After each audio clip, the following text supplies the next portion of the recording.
ยักวันนี้มาพบกับปุ้มบางมี่ไม่เดียวกันแล้วกาวันนี้ปุ้มเอาประวัติการจนแบบกล่าวก็วัวกูดาวัวจนกันตี1 กิโล2 กีดวันที่25 กุมภาพันธ์จนกันตีสนามปลาแซงมาฟ้ากันครับกูนี่ดาวดังดาวติ๊กตอกปบตายัดตัวดีตัวดังฟอร์มกำลังสดตั้งกูเลยกับปุ้มนะคนติดตามรอเล่กันมา FC นัดแน่นนัดเนียนเราว่างวัวใจกับกอฟิวใครรักวัวใจดาวติ๊กตอกกด1ใครรักกอฟิวลูกกว้านแย่งกดตรงมาตีกับปุ้มกาสำหรับกูนี่ตีไหนเปิด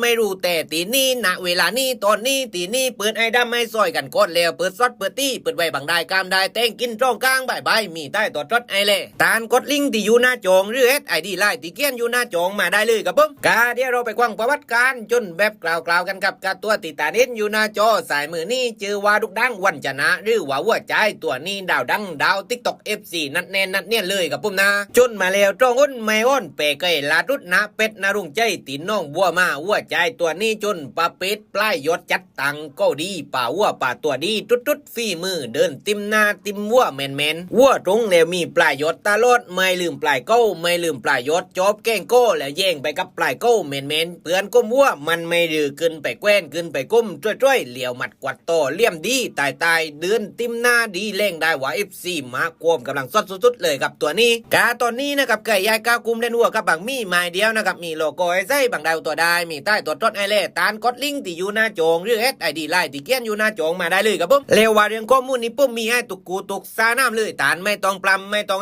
เดี๋ยวปุ้มมาเองตีปุ้มจัดจีนแน่นอนกาเราไปเล่กันตีต่างด้านกูจนกันมั่งนะครับตัวตีตาเน้นอยู่หน้าจอกว่ามือนี้ชื่อว่าโนตริติ้งหรือว่าเกอร์ฟิวตัวนี้กาตัวดีตายัดตัวดังยางกว้านเจี้ยงตรงเลยครับปุ้มนะจนมาแล้วซ่องอ้นได้ไปลาทุดหนามาจากกาบีเกอร์ฟิวตัวนี้จนปาเป็ดเรื่อยไม่แก็บจนไปกิดไปไม่เล่ามีปลายยศกับโกกดโกล็อกโกเนียวเหลี่ยวหมัดกวัดโตเก้งเร่งขึ้นไปตุบขึ้นไปแกว้นขึ้นไปกุ้มตีนักตุบโตกลางนักปอดใหญ่ใจหมามีไล่ก๊อกเนียวต้นดื้อจุดแรงได้ว่าตายัดตัวดังตัวนี้ไม่ธรรมดาแน่นอนครับผมกาสำหรับลูกปีนายวัวเต่าแกสามัญจิกุนายไม่มีตีเล่นวัวไม่มีตีเล่นรถตานกดลิงก์ที่อยู่หน้าจองบางมีหมายเดียวมาได้เลยหรือSIDไลน์ที่เขียนอยู่หน้าจองมาได้เลยครับผมแล้วว่ากูนี่เปื่อนรักกลางในกันมั่งว่ากันมาตีไก่รักวัวใจดาวติ๊กตอกกด1ไก่รักเกอร์ฟิวลูกกว้านแจ้งกดจ้องมาตีครับผม